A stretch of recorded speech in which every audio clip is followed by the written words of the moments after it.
Hello everyone. So guys, fluency के लिए फिर से एक बार एक प्रोग्राम लाया हूं। आप देख सकते हैं यहाँ पर ये एक लड़की है, इसका नाम है जारा। अब जारा की कहानी यहाँ पर पॉइंट बाय पॉइंट लिखी हुई है, आपको क्रिएट करना है, स्टोरी आपको खुद सुनानी है। पहला पॉइंट है कि वो घर से अपने ऑफिस के लिए निकलती है, यहाँ लिखा है लीव फॉर ऑफिस, तो ये फर्स्ट फॉर्म में है, आपको सेकेंड फॉर्म में करना है। तो ऑफिस के लिए निकलती है, बस स्टॉप जाती है, बस पकड़ती है और बस के अंदर कोई लड़का उसे इनअप्रोप्रिएटली टच करता है। इसको गुस्सा आता है और ये स्लैप कर देती है लड़के को। लड़का बस से उतर जाता है। आफ्टर ऑफिस, जब लड़की का जारा का ऑफिस ओवर हुआ, वो बस स्टॉप पर गई तो वहीं पर वही गुंडे, मतलब वो लड़का और भी गुंडों के साथ कार से वहां पर आया और उन्होंने इस लड़की को किडनैप करने की कोशिश की। अचानक एक बाइकर वहां पर आया और उसने लड़की को बचा लिया उनके चंगुल से, और फिर वो लोग पुलिस स्टेशन गए और एफआईआर दर्ज करा दिया। ये टोटल कहानी है, जारा की कहानी है। अब इसको सुनाने के लिए आपको एक तो पास्ट टेंस चाहिए, वो करना है आपको। उसके बाद इसको डेकोरेट करने के लिए कुछ अच्छे वर्ड्स या स्ट्रक्चर्स की जरूरत पड़ती है। मैंने कुछ तैयार किए हैं, मैं आपको दिखाता हूँ। देख लीजिए, मैंने कम से कम 20 तैयार किए, एक से लेकर के आप देख सकते हैं यहाँ पर 20 इसमें वर्ड्स या फ्रेजेस हैं। तो आप देख लीजिए, मैं पहले आपको पढ़ के बता दूं। जैसे बोर्ड का मतलब होता है बस पर चढ़ना, तो मैंने बोर्ड लिखा है। जैम पैक्ड का मतलब होता है खचाखच भरा होना, तो जैम पैक्ड वो बस था। वन ऑफ का इस्तेमाल हम कभी भी कर सकते हैं, हमें बस थोड़ा सा सिचुएशन देखना पड़ता है। ऑब्नॉक्सियस का मतलब होता है कि जो खराब हो, बदतमीज लड़का है, तो ऑब्नॉक्सियस बॉय लगा सकते हैं। विद अ व्यू टू का मतलब है कि उस उद्देश्य से, मतलब वो चाहता ही था कि मैं ऐसे करूं। टेक एडवांटेज ऑफ का मतलब है कि फायदा उठाना। मान लो कि खचाखच भरा है तो उसका फायदा उठाकर, उसका माइंडसेट था, उद्देश्य था कि मैं लड़की को छेड़ूं। आफ्टर विच का मतलब होता है जिसके बाद।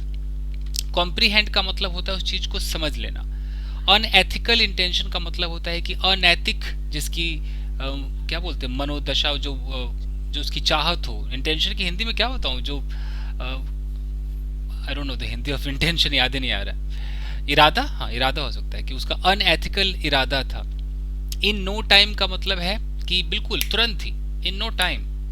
इन द वेक ऑफ का मतलब होता है कि उसके परिणाम स्वरूप, एज अ रिजल्ट ऑफ कह सकते हैं आप इसको। फॉलोइंग विच का मतलब होता है कि जिसके बाद, यानी कि जिसके होने पर। डी बोर्ड का मतलब है बस से उतरना या ट्रेन से उतरना, मतलब उतर जाना। आउट ऑफ द ब्लू का मतलब होता है अचानक। वे ले, इसका मतलब होता है घेर लेना, रास्ता रोक लेना। इन द मीन टाइम का मतलब है उसी दरमियान, उसी बीच। By the grace of God का मतलब है कि बिल्कुल भगवान की दया से, उनके डायरेक्शन से, उनकी वजह से। विद ग्रेट पनाश बार बार मैं यूज करता हूँ, इसका मतलब बड़े स्टाइल में। फ्रॉम द क्लचेज ऑफ का मतलब उनके चंगुल से। सून आफ्टर का मतलब है तुरंत बाद। तो ये 20 आई होप कि मैं यूज कर पाऊँ, okay, as per the situation. तो देखते हैं, कोशिश करने में क्या जाता है, कोशिश कीजिए। आपको कैसे प्रैक्टिस करनी है, तो आप इसका स्क्रीनशॉट ले लीजिए, आप अपने मोबाइल का, आप रिकॉर्डिंग स्टार्ट करें और जैसे मैं बोल रहा हूँ वैसे बोलकर आपको प्रैक्टिस करनी। पहला राउंड हमें कहानी बोलनी है, सेकेंड राउंड सवाल जवाब करना है और थर्ड राउंड एक स्पीड वाला प्रोग्राम करना है। तो 3 राउंड तो बनते हैं बॉस। शुरू करें, चलिए। Well, this story is about a very gorgeous and beautiful girl named Zara. As usual, she left for office around 8 o'clock in the morning and went to the nearby bus stop. She boarded the bus. The bus was totally jam-packed and one of the passengers was a very obnoxious boy who, with a view to taking advantage of it, touched the girl inappropriately.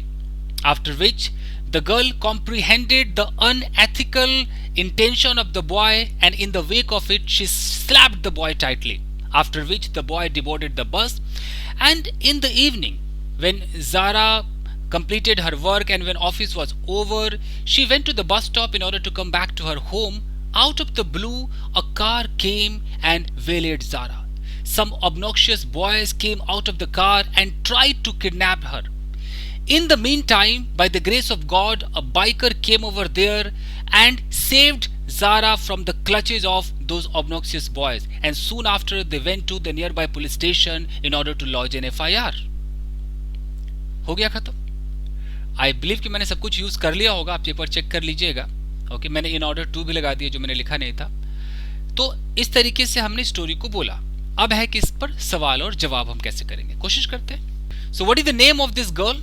The name of this girl is Zara. Okay, where does she live? She lives in Delhi. With whom does she live? She lives with her family members. At what time did she leave for office that day? Well, she left for office around 8 o'clock in the morning. Okay. And what happened in the bus? On the bus. Don't say in the bus. अगर bus motion में है तो आप on the bus बोलिए. So what happened on the bus? Well, an obnoxious boy touched her inappropriately on the bus. So what did she do? She slapped him tightly. So did the boy say anything to Zara? No, the boy didn't say anything to Zara. Instead, the boy deboarded the bus. Okay. And what happened when her office got over? When her office got over, she went to the bus stop in order to come back to her home. Suddenly, a car came and waylaid her. Okay. So who were there in the car? There were so many obnoxious boys in the car, and that boy was also one of them. Okay. So what did those boys do? Well, those boys came out of the car and they tried to kidnap her. So did they kidnap her? No, they couldn't kidnap her. What happened? Actually, a biker came over there and saved the girl. Who was that biker? I don't know who that biker was, but he was a very nice person who was passing by that way, and he saw this thing happening. So he stopped over there and saved that girl. Okay. So where did he take the girl? He took the girl to the nearby police station. Okay. So did police lodge any FIR? Yeah, police lodged an FIR. Okay, thank you. इस पर आप बहुत सारे सवाल कर सकते हैं, मैंने बस आपको एक डेमो दिखाया गाइस। अब है कि आप स्पीड में बोल सकते हैं, तो स्पीड में कोशिश करते हैं। Well, one day Zara left for office around 8 o'clock in the morning. After that, she went to bus stop and boarded the bus. The bus was totally jam-packed. There was an obnoxious boy who touched her inappropriately. After that, Zara got angry and she slapped the boy tightly, after which the boy deboarded the bus. And in the evening, when Zara completed her work and she went to the bus stop in order to come back to her home, suddenly a car came and some obnoxious boys came out of the car and tried to kidnap her. But fortunately, a biker came over there and saved the girl from the clutches of those boys, and soon after they both went to the police station in order to lodge an FIR. So ऐसे आप speed में भी बोल सकते guys. जब आप बोलेंगे, जब आप रिकॉर्डिंग करेंगे, तो हो सकता है कि आप मतलब यहाँ से ऊपर तक आए और फिर आप रिपीट कर जाएं या कुछ ऐसा हो जाए कि आप तुतला जाएं, आप रुक जाइए, फिर वापस आइए, फिर एक बार सही कीजिए। ये बार बार कीजिए क्योंकि आप प्रैक्टिस कर रहे हैं, आप ये होगा। और उस वीडियो को आप रिकॉर्ड करके रख लें कि अच्छा इस डेट में ना मेरी ये कंडीशन थी, कोई डेटा जमा करके रखिए, तब जा करके आप खुद को वॉच कर सकते हैं कि आप कैसे कैसे आपने प्रोग्रेस किया है, कैसे आप फ्लुएंट बने guys. It's not a child's play. ये बहुत टाइम लगता है इंसान को हेजिटेशन रिमूव करने में, फराटेदार बनने में। और ये जो मैं एडवांस स्ट्रक्चर वोकैब आपको दे रहा हूँ, इसका इस्तेमाल करें, इसको बार बार यूज करें, तो इतना भी आसान नहीं है भैया, मैं बार बार कहता हूँ। चलिए, thank you very much everyone, see you in next episode. आप चाहें तो इसका स्क्रीनशॉट ले लीजिएगा। Thank you.